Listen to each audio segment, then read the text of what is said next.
આજ રોજ વેરાવળના આંગણે મારે ભાઈ હિતેશ એટલે સૌરાષ્ટ્રની રસધાર એમના માધ્યમથી 20 ગૌશાળા માટે આજનો આ સરસ મજાનો કાર્યક્રમ, એમાં આજનું ઉત્તરાયણ, પછી એને હાદી ભાષામાં ખીહર કયો તો ભલે, મકર સંક્રાંતિ કયો તો ભલે, આજનો જે દિવસ જે છે એ ભગવાન સૂર્યનારાયણ એનું ઉત્તર પ્રયાણ થાય, સૂર્ય મકર રાશિમાં પ્રવેશ કરે, આવો આજનો એક આપણો મધ્યનો આ દિવસ છે. અને આપ જાણીએ છીએ કે આ દિવસની રાહ જોઈને ભગવાન કૃષ્ણ પરમાત્મા ભીષ્મને પ્રશ્ન કરે કે ભીષ્મ તમે એટલા દિવસ કેમ પસંદ કર્યા?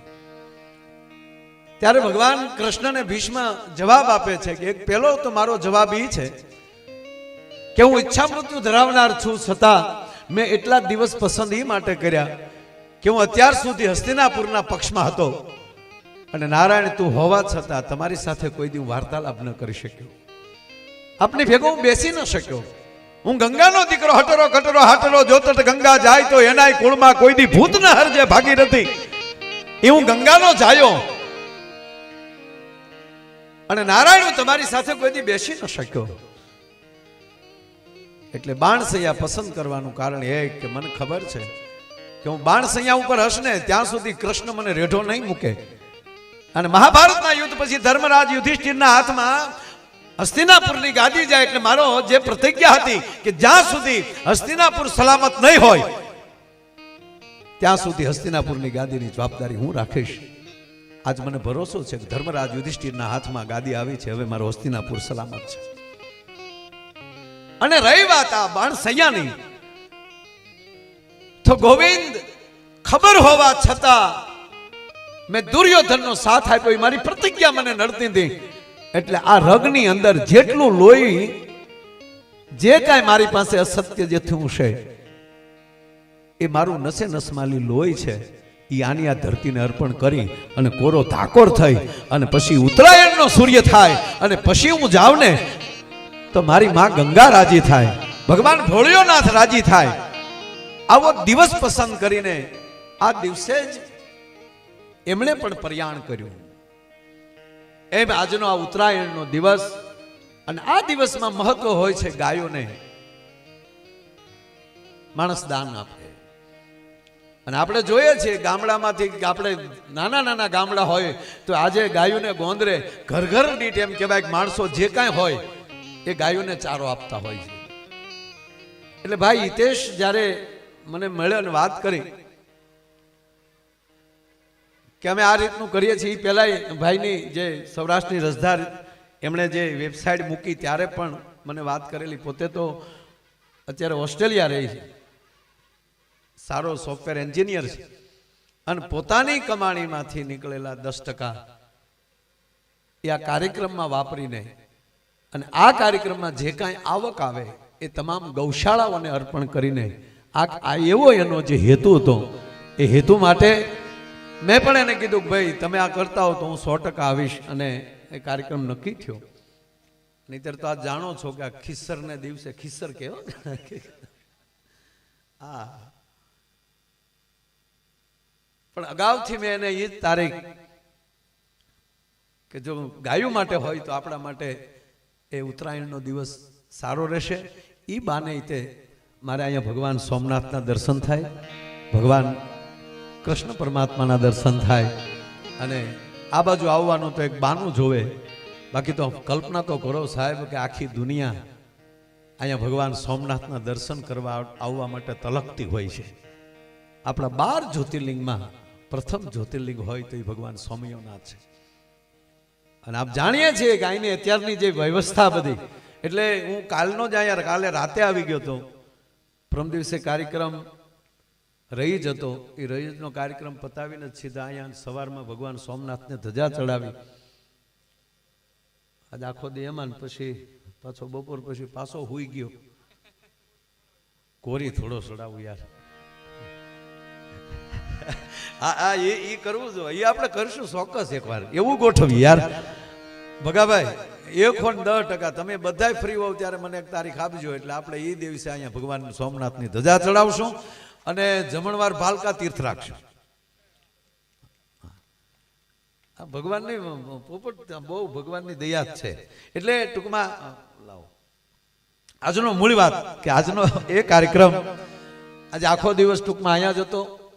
ભાઈને હું પૂછતો હતો ક્યારે ક્યારે મહેમાનો મને કે પણ ટાઈટ બહુ છે, અને આમથી તો લાભાર્થી પ્રોગ્રામ હોય ને તો હારા ને ટાઈટ વાય. આ ટાઈટ નહોતી લાગતી ને એ જ બધા અહીંયા આવ્યા છે, બાકી તો ક્યાંક સંભળાતું નથી એમ. આપણે એમ કે પ્રોગ્રામ છે, ના ચોક્કસ આવીશું ચોક્કસ. અને ભાઈ પણ લાભાર્થે રાખ્યો છે હો, હું કયો ક્યાં રાખ્યો? ટાઈટના કાન બંધ થઈ જાય. પણ અહીંયા અવડી ઠંડીમાં પણ એટલા બધા આગેવાનો અહીંયા હાજરી આપી છે. તમામ વડીલોનું અહીંથી હું હાર્દિક સ્વાગત કરું છું. આપણે તાળીઓના ગગડાટ છે, આપણે એમને વધાવે. અને આમ તમે ધારો એટલી ટાઈટ છે નહીં હો, આ બધા હાવ તો પછી તમે એની વંશ થઈ જાવ તો એ ટાઈટ માથે ઘોડો ચડી જાય. અમે તો સામે બેઠા હતા એમાં બાકી રહ્યું તો આપણા વિડીયો વાળા ઓલું ફરફરિયું માથે આવવા દીધું. હું આવવા જ દે.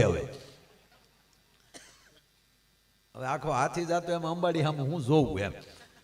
અને હવે અમે જો તમે સાંભળજો કે હવે ઠંડીને સામું અમે જોઈને બેસીએ તો હવે હાથ બારા કાઢવા કેમ? એટલે અમારે માનસિક સ્વીકારી જ લેવાનું હોય કે આમાં જ આપણે પ્રોગ્રામ કરવાનો. આ તમે આ તો ભલે આપણે બધું ઓઢીને બેસવું જ જોઈએ, એમાં કાંઈ હું એમ નથી કહેતો કે આપણે ભભૂત લગાવીને બેસવું જોઈએ. પણ એક તમે સાંભળી લો કે દાખલા તરીકે તમે બાર ગામ ગયા, નક્કી હતું કે 5 વાગ્યા પહેલા દી આછમાં પહેલા ઘરે પહોંચી જશું, મોટરસાયકલ લઈને ગયા છો. પણ જ્યાં જોગાનું જોગ બન્યું એવું કે ત્યાં તમારે વાળું કરવા ખોટી થવું પડ્યું જમવા સુધી. આવી ઠંડી છે અને આપણી પાસે કાંઈ ન હોય. પણ નક્કી છે ઘરે પોગવાનું છે, ઘરે પોગો ત્યાં સુધી ભલે થોડી ઠંડી લાગે પણ મજબૂત એવા રહી કે ઘરે પહોંચી ત્યાં સુધી ઠંડી લાગે. ઘરે પોગ્યા પછી પડી જાય હોય બાપા ટાઈટે મારી નાખ્યા. હું કામ પછી ઓઢવાનું આવી ગયું ત્યારે એ ટાઈટ આપણને દેખાતી હોય. એક આપણી પોતાની માનસિક તૈયારી હોવી જોઈએ. એટલે આવું બધું ઠંડીની તો આવવાની જ છે ને. જેમ ઠંડી પડે એમ સારું, જેમ ઉનાળામાં તડકો પડે એમ સારું, અને ચોમાસામાં જેમ વરસાદ પડે એ સારું. પણ અમુક માણસ છે ને એટલા બધા કાયર છે ને, ટાઈટ આમ બહુ ઠંડી પડે તો કે ટાઈટે મારી નાખ્યો, બહાર ન નીકળે. અમુક તો ટીવીમાં બરફ પડતો જોવે ને ત્યાં શરદી થઈ જાય. ઓહો હો, એટલે પણ ટીવીમાં પડે શું? એટલે બહુ ઠંડી હોય તો એમ કે ઠંડીએ મારી નાખી. આ ભીખુદાનભાઈ વર્ષોથી આ દાખલો આપે. બહુ ઉનાળામાં તડકો પડે તો હા ગરમીએ મારી નાખ્યા. અને ચોમાસામાં બહુ વરસાદ પડે હું કે મેં એ ભૂકા કાઢી નાખ્યા, મારી નાખ્યા. તો કોડા તારે હાટું ચોથી સિઝન અમારે કાઢવી ક્યાંથી? તડકો ને સાયો બે સહન કરવાની તાકાત હોય એ જ વ્યક્તિ કાંઈકનું કાંઈક કાર્ય કરી શકે. એમ આજના કાર્યક્રમમાં ખૂબ અહીંયા સરસ મજાનું બધાએ બહુ સારા નામ પણ અહીંયા આવ્યા છે.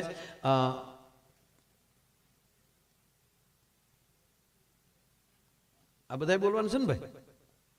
વાહ, હું બોલી જાઉં પેલા ને પછી હું તમને દાંતે કટાવું જો ટાઈટ ના કાઢી શકો તો.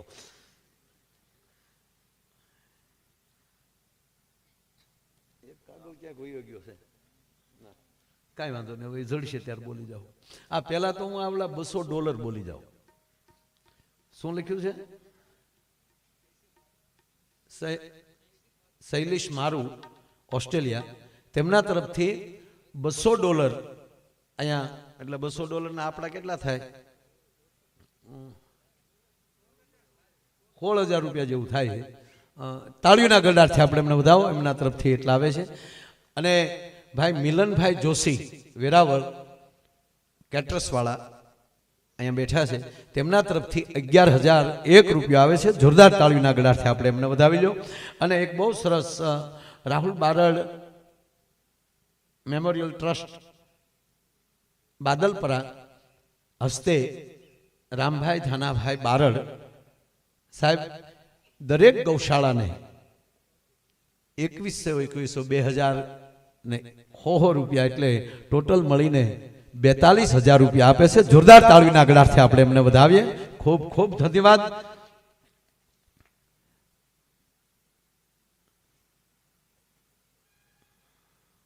ને આજના આ કાર્યક્રમના જે આપણા મુખ્ય વક્તા હતા, જેણે ગાયો માટે ખૂબ મોટું કામ કર્યું છે, એને સાંભળવા પણ એક જીવનનો લાવો હોય છે. ભાઈ શ્રી મનોજભાઈ અંજાર કચ્છથી અહીંયા પધાર્યા છે અને એમના તરફથી અહીંયા 21,000 રૂપિયા આવે છે ને જોરદાર તાળીના ગળાથી આપણે એમને વધાવો.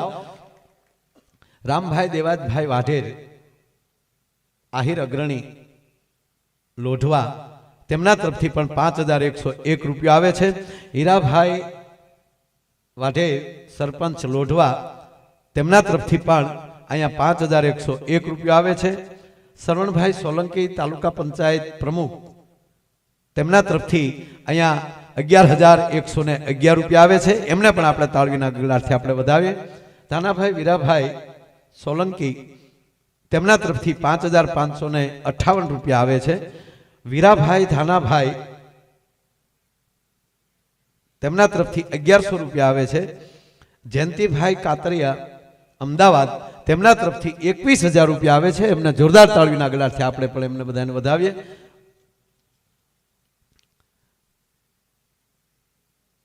હિરેન બારડ આજોઠા કનિયા ટાયર્સ, તેમના તરફથી 2,225 રૂપિયા આવે છે. એમને જોરદાર તાળીના ગળાથી વધાવે. ધન્યવાદ. જેટલાને જે કાંઈ બોલાય નામ અહીં આપજો, બધાના નામ.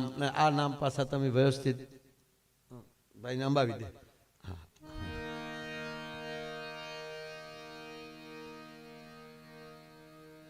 ધન્યવાદ. અને જેણે જેણે ગૌશાળાઓ માટે જેણે કાર્યો કર્યા છે, એવી 21 ગૌશાળા 20 ગૌશાળા એમના પ્રતિનિધિઓને પણ અહીંયા લાવીને ભાઈએ સન્માનનો પણ એક કાર્યક્રમ ગોઠવ્યો. એમનું પણ હું બધાનું હાર્દિક સ્વાગત કરું છું. અહીંયા ભાઈ ભીમો ક્યાં ગયો કે નીકળી ગયો? શું થયું? ક્યાં બેઠો આવે? હા સાહેબ, ગાયો માટે એ માણસે એટલી બધી એમ કહેવાય કે આમ કહેવાય ને ગામો ગામ સાહેબ નાચ્યો છે. એ માણસ રીમો છે. સ્ત્રીના કપડાઓ પોશાક પહેરીને, એટલે આજે અહીંયા સન્માનમાં આવ્યો તો એ જ પોશાકમાં આવ્યો કે માયાભાઈ જે માટે હું જે રીતે નીકળ્યો હતો, એટલે મને કવિ કાગની કવિતા યાદ આવે સાહેબ, કે માથે ઓઢિયો ઢણીને પગે બાદ ઘુઘરા રે, માથે ઓઢિયો ઢણીને.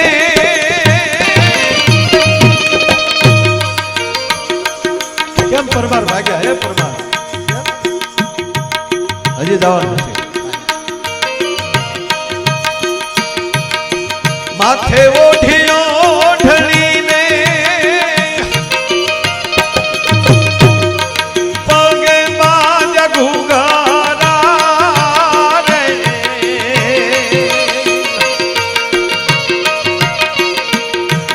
એ જીયા નારીઓ એ બનીને રાત ભર રહેના રે, જો નારા કોઈ નો મળ્યા રે રે,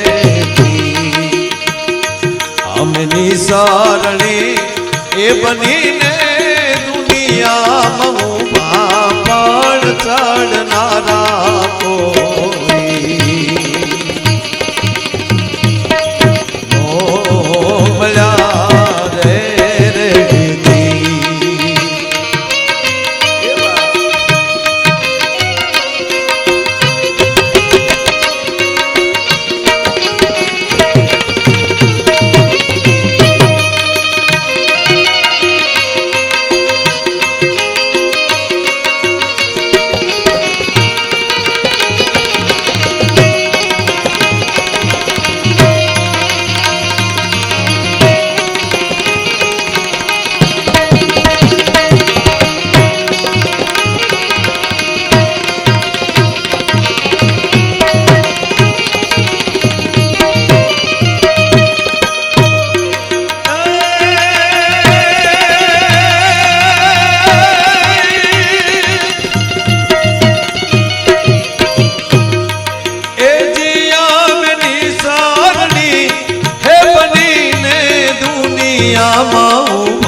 પણ ચડનારા કોઈ નો મળ્યા રે અમે દાદરા હે બનીને ખીલા ખૂબ ખાધા પણ ચડનારા કોઈ નો મળ્યા રે અરે ચડનારા કોઈ નો મળ્યા રે અમે દાદરા બની ખીલા ખૂબ ખાધા ચડનારા કોઈ ના મળ્યા અને અમે નિસરણી બની દુનિયામાં ઊભા ચડનારા કોઈ ના મળ્યા. કાર્યક્રમની શુભ શરૂઆત જ દીપ પ્રાગટ્યથી ભગવાન મુરલીધર મહારાજને સામે દીવો પ્રગટાવી અને આપણા તમામના આદરણી સ્વર્ગસ્થ શબ્દ લગાડતા મન ન હાલે એવા જસુભાઈના પ્રતિમા સામે દીપનું પ્રાગટ્ય કર્યું છે. આ બધા મહાપુરુષો જે આ ગીત એ માટે લાગુ પડે કે એક સમાજને એક રાહ દેનારા કે આ રસ્તે ચાલશો તો વાંધો નહીં આવે. આ રાહ ચીંધનારાને એમ કહેવાય કે એના રાહે જ્યારે કોઈ ચાલે નહીં ત્યારે પીડા થાય અને પીડામાં આવા ગીતો ઉત્પન્ન થાય. પણ અત્યારે સમય સારો છે ભગાભાઈ, દરેકને કાંઈક નું કાંઈક માર્ગદર્શન મળે છે અને એ રીતે સમાજ પણ એમાં એક સમાજ શબ્દ બોલું છે એમાં એક સમાજ નથી, સમાજ એટલે તમામ સમાજ 18 વર્ણ. નહીં ત્યારે ત્યાંની પરિસ્થિતિ કેવી છે ખબર? એક બેન માર્કેટમાં જતા હતા એને ડોકમાં એક જણો ચેન તોડીને ભાગ્યો. ડોકમાં ચેન પહેરેલો લોટકો પંડી પ્રમાણે ચેન તોડીને ભાગ્યો તો બેન કે લઈ જાની ખોટો છે. તા તો ઓલો પાછો ફર્યો આવીને ઘગલાવ્યા બેન ને આવા ખોટા પહેરી પહેરી નીકળો ને અમને તોડવો આલ્યો. ચેન નો ઘા કરી દીધો. બેન પહેરતા પહેરતા શું કે હાસો છે. બોલો હવે આ બૂસ મારવું નહીં જો છેતરાઈ જતા હોય આ અત્યારે તમને કહું ને કે આમ માણસ શું ન કરી શકે ધારે તો તમે સાંભળો. દુનિયાની મુઠ્ઠીમાં છે ધારે, પણ અમુકને ક્યાંય નીકળવું નથી. આ જો તમે આમ ભાવથી રૂપિયા ઉડાડતો ને ગમે જગ્યાએ અમારા પ્રોગ્રામ હોય, પણ અમુક હાવ લોભી કાટ હોય ને એ આ કોક ઉડાડે ને એના એને તાવ આવે. પછી આ બાજુમાં બેઠે શું કે લક્ષ્મીનું અપમાન કહેવાય. હવે એક હું તમને કહું કે લક્ષ્મીજી આપણી માં છે, બરાબર? હવે જિંદગીમાં આપણે એની પાસે બાળકથી મોટા થઈ શકવાના છીએ એ મને કહો તમે. તો આપણે જ્યારે બાળક હજી ભલે ગમે એવડા હોય પણ આપણી માં છે એના ખોળામાં હજી આપણે ન બેસી એવું કહો તમે. તો આ લક્ષ્મીનો ખોળો નહીં તો બીજું શું? માં આપણને ખોળામાં લે એટલે આપણા પગ 100% માના ખોળામાં પડવાના જ છે. અને પછી એમ કહે કે બાળકને ખોળામાં ન જવાય, પગ પડ્યા માં ઉપર, માનું અપમાન ન થઈ શકે. બાળક જે માં ઉપર પગલિયું માંડતો હોય, માં નથી હમણાં રમાડતા હોય તો આપણા પગ તો માના ખોળામાં જ હોય ને. અને કોઈ પણ કલાકાર હોય સાહેબ ભગાભાઈ, અને 3 શક્તિ એમ કહેવાય કે એની ઉપર ખમકારા કરતી. જો આ લક્ષ્મીનો અમને ખોળો મળે છે, સરસ્વતી અમારી નાભીમાં બેઠી હોય છે, નહીતર ન્યાલી સ્વર ન નીકળી શકે. અને મહાકાલી અહીંયા ડોકે બેઠી હોય છે, એ ન હોય તો અવાજનો થરો ન નીકળી શકે. આ 3 શક્તિ ત્યાં જ હોય એટલે અમને તો માનો ખોળો મળે છે. મા ઉપર પગ મુકાય પણ એ બાળક તરીકે, પણ અમુકને કઈ દેવું જ નથી ને એ આવી વાતો કરે. અપમાન કહેવાય. ત્યાં કેટલાક એમણામ દીધા શેક ઈ તો કે હા ઈ કોણ કહીએ કે ડાયરેક્ટ ચેકના. હા ઘણા એવા મિત્રો છે એને હું પ્રણામ કરું છું કે એ રૂપિયા નથી ઘોર કરી શકતા કે ના મારે અમે તમે કયો એટલા બંડલ તમે કયો એ લખી દઈએ. એની એ માનસિકતા એને પ્રણામ કરું છું ને હોવું જોઈએ એવી રીતે. આ રીતે ન એને ફાવતું હોય તો આ તો પણ કાંઈ દેતા નથી અને ભૂલથી આટો મારતા મારતા વાતો કરતા કરતા ખિસ્સામાં નાખતા જાય. હવે મંદિરે જાય ન્યાલી જોડા ઉપાડી લેતા હોય અને પાછા વાત શું કરે ખબર? લક્ષ્મીનું અપમાન થાય. તું તો કોકના જોડા રહેવા દે, બીજી પછી વાત કરજે. એટલે માણસમાં ગુણ જો આવી જાય, દરેક વ્યક્તિમાં ગુણ તો પડ્યા જ છે ભાઈ. અને તમે સાંભળી લેજો, કોઈ પણ વ્યક્તિ પોતાની પ્રગતિ જ પછી મોટો થઈ શકે, ડાયરેક્ટ મોટો હોતો જ નથી. એક સાહેબે છોકરાઓને પ્રશ્ન કર્યો, આમ તો બહારથી શિક્ષક આવેલા ઇન્સ્પેક્શન માટે, એટલે આચાર્યએ 2-3 મુદ્દા ગોખાવી દીધેલા સાહેબોએ, અને એમાં બહારથી સાહેબ આવ્યા અને છોકરાઓને પ્રશ્ન કર્યો કે પોરબંદરના, આપણા ગુજરાતના પોરબંદરમાં કયા મહાન હસ્તીનો જન્મ થયો? છોકરો ઉભો રહ્યો, હમણાં તને પૂછું. અમુક છોકરા તો પરાકાષ્ઠ આવ્યો. એક છોકરો લેશન ન લાવ્યો, તેના સાહેબે એક ઠપાટ મૂકી, લેશન નથી લાવતો, હોમવર્ક. હોમવર્ક કે હોમવર્ક, હોમનું વર્ક કરવું, તમારું વર્ક કરવું. એટલે છોકરાએ ઠપાટ ખાધી ને, ઠપાટ ખાઈને સાહેબને કીધું, સાહેબ બસ હો, કા નહીં તલવાનો, અમારી થોડીક ઇમેજ હોય, ફત દિન માલી લ્યો તો તે. અરે કે પણ લેશન નથી લાવ્યો, કે પણ તમારે મને પૂછવું જોઈએ, એવું થોડું છે કે નોટબુકમાં લાવ્યો હોવ તો જ સાચું કહેવાય. હું નથી નોટબુકમાં લાવ્યો. તમે મને હોમવર્ક શું આપ્યું હતું? કારણ કે હોમવર્ક તને એ આપ્યું હતું કે ભૂતકાળ, વર્તમાન અને ભવિષ્યકાળ શું કહેવાય લખીને લાવો. તો તમારે પૂછી લેવું જોઈએ ને, મને યાદ છે, મોઢે લખવું થોડું જરૂરી છે. તો બોલ, ભૂતકાળ એટલે શું? કે લેશન નથી લાવ્યો એને ભૂતકાળ કહેવાય. વર્તમાન શું? તમે ઠપાટ મારી નહીં, વર્તમાન કહેવાય. ભૂતકાળ, ભવિષ્યકાળ, ભવિષ્યમાં તમારી ગાડીને હવા નહીં હોય, ભવિષ્યકાળ કહેવાય. નીકળી જાય બજારે સાહેબ. હા, સાહેબ રાજીનામું દીને વયા ગયો સીધા ભગાભાઈ પાસે, બાપા મારી ગમે ત્યાં બદલી કરાવો, એ ગામમાં હવે સવાય. એટલે જીવન પોરહીલું હોવું જોઈએ, આનંદમય હોવું જોઈએ.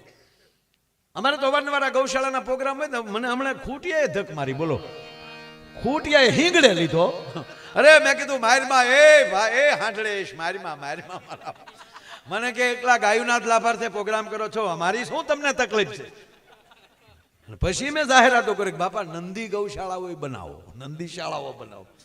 હા, હવે નથી મને ખૂટિયા મારતા, બોલો. ખૂટિયા હામાં મળે એમ કે માયાભાઈ સારા છે. પણ જે જીવનમાં ગુણ જરૂરી. અને મારો તો વિષય છે સાહેબ, તમે જેટલા હસો ને એટલી મને મજા આવે. દાંત કાઢો.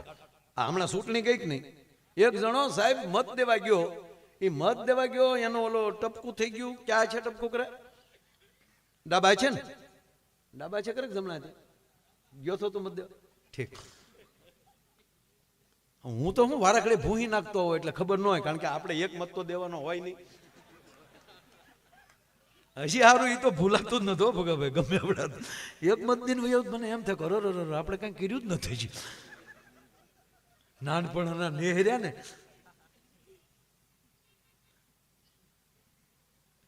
એટલે હું તરત ભૂઈ નાખું. આમ લગભગ તો હવે ટપકું નથી કરતા મને, કાને કેટલાક ટપકા કરવા વાળા ઘડી.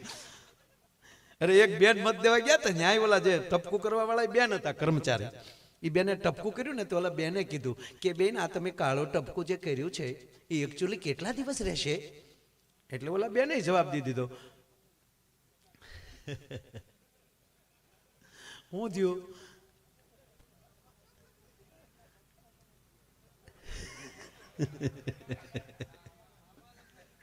ના સવાલ જ નથી. શીખો, તમે શીખો. હકીકત કોઈ કે નહીં, ગમે માલી આ કેમ જતો એમાં શીખી જવાનું. માયાભાઈ આવડે મોટો કલાકાર કેમ જતો એને શીખી જવાનું કે આમ પેટી વગાડો એટલે હાલે. પછી હું આવું ને મારું માયક બગડ, હું પછી હું સમાજમાં ન આવું ને એમ કહું મારી વખતે માયક બગડ્યું હતું. નહીં, માયકની જરૂર નથી, બોલો એટલું સાંભળો કે નહીં તમે બધા? તો યાર તૈયારી બે રાખવાની કે ના જાય તો લાઈટે વહી જાય, પણ આપણો પ્રોગ્રામ હાલવો જોવે. કેડે જાય એટલે આપણે જેક ચડાવતા આવડવું જોવે. એમ નો મને એક નવી ગાડી છે ને 500 ન પડે, ગામે ખીલાઈ રાખ્યા હોય. બધી તૈયારી આપણે જ રાખવાની છે સાહેબ, બધું આપણે જ કરવાનું. આરું દુનિયા ભગવાન ખરેખર ભાઈ આ સમય એવો છે, આરું એવું છે ને, એવું છે ને, હાવ એવું જન્મે આપણે લેવાનું, ગળહુંદી આપણે જ પીવાની, ભણવા આપણે જ જવાનું, ભણવા આપણે જ જવાનું, પાછા છોકરાને આપણે જ ભણાવવાના. હજ તો ઈ કહેવાય મરી આપણે જ જવાનું. એ તો બોલીએ ત્યાં સુધી પબ્લિક તાળીઓ પાડે, ક્યાં વાત હે ક્યાં વાત હે. આપણે મરી જાય કે આંદોલન ન થાય કે હવે પ્રોગ્રામ ડાયરા બને. શું એકને સાંભળવા મીઠો ભાઈ હતો હારો, આમ આમ હારો હતો. ખરેખર અમારે બનેલું છે. ગાતા ગાતા બેભાન થઈ ગયા હોય ને તો એમ ન કે આ ફલાણો કલાકારને આવું નહીં ભાઈ એને એક લઈ જાઓ ને બીજાને રજૂ કરો, પબ્લિક વયું લે એલા ઓલો ટીપુ મારીને ગોઠો વળી ગયો. હા 5મી કાળીએ જતો તો હામાં થાય એ કરતો એવું ગયો સાહેબ. ના, બધું આપણે કરવાનું છે. મૂળ વાત ઓલું ટપકું કર્યું ને તે બેને પૂછ્યું કે કેટલા દિવસ કાળું રહે છે. એ કે બેન 2 મહિના તો ખરું. એમ 2 મહિના નહીં જાય કે નહીં? તા તો એને અંબોળો ઉઘાડે ને વાળ કાઢ્યા. તો વાળ જ રંગી નાખો ને અમે તો 10 દિવસે પોતા મારવા પડે. બોલા કે બેન અમે ઈયા તો વાળ રંગાવા ન થાય અહીંયા. બોલો પણ ઓલો બપોરનો કામ તમને કહો, બપોરનો ધન તપી ગયેલો મત દેવા પહોંચ્યો. ટપકું થઈ ગયું, સ્લીપ ફાટી ગઈ, સાઈન થઈ ગઈ, અંગૂઠો મારી દીધો એને, અને ઈવીએમ સુધી પહોંચી ગયો. ઈવીએમ ત્યાં પહોંચી ગયો પણ કોઈ રીતે બટન ન દબે. માણસોની લાઈન હો. એટલે કર્મચારીઓ કીધું એ ભાઈ મત દે. એ ખોટો અવાજ નહીં હો, અવાજ નહીં ખોટો. એ થતું હોય એમ થાય, ફેરવા નહીં એમ ફરે નહીં, થતું હોય એમ થાય. ફઈબાને મૂછું ઉગી જાય કઈ કાકા નો કહેવાય. એટલે એ કે ભાઈ તું હકનો રે, તું મત દે યાર. એ કે ભાઈ ગુજરાતનો સવાલ છે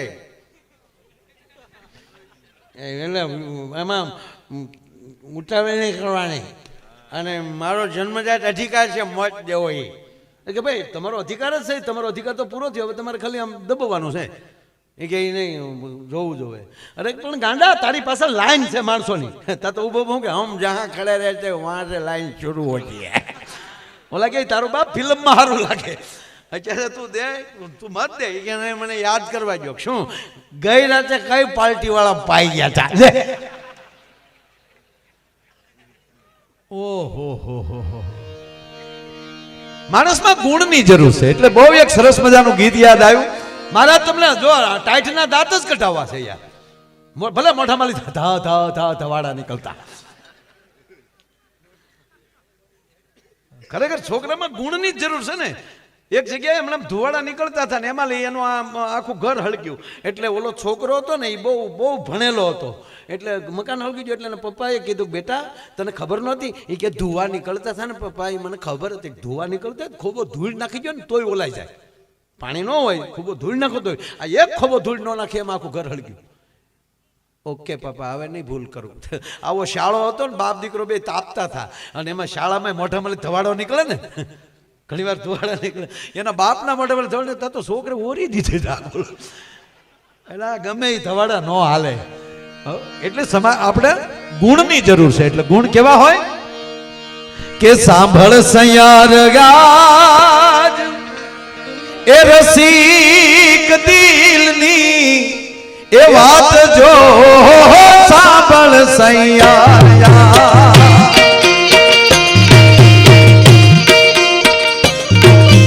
સાંભળ સૈયાર રસિક દિલની વાત જો સાંભળ સૈયાર.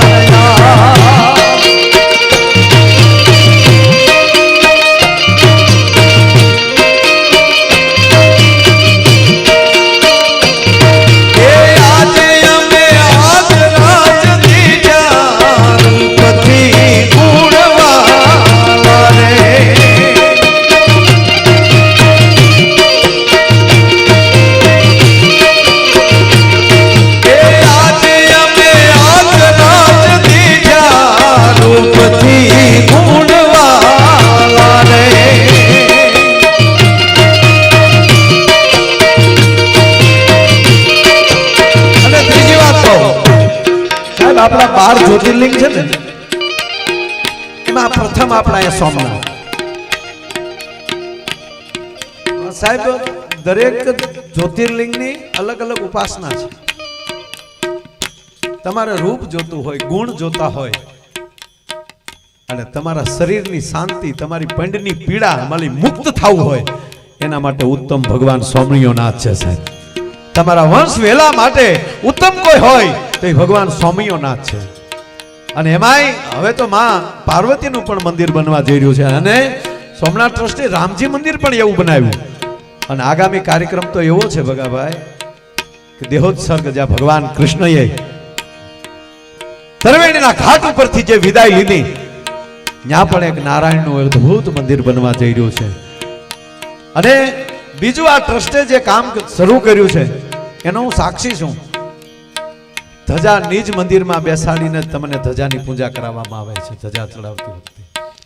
અને એમાંય ધજા ન ચડાવે કહેવાય ભગવાનનો અભિષેક એની પૂજા કરવી હોય તો પૂજા પણ નિજ મંદિરમાં બેસાડીને આપણા પવિત્ર બ્રાહ્મણોના હસ્તે પરિવાર સાથે બેસીને પૂજા કરવી હોય તો એ પણ એને વ્યવસ્થા કરી છે. એટલે એકવાર સોમનાથ ટ્રસ્ટ માટે તાળીઓનો ગગડાટ થઈ જાય. ભલા માણા બહુ સારી વ્યવસ્થા કરી છે એટલે મને ગમે છે.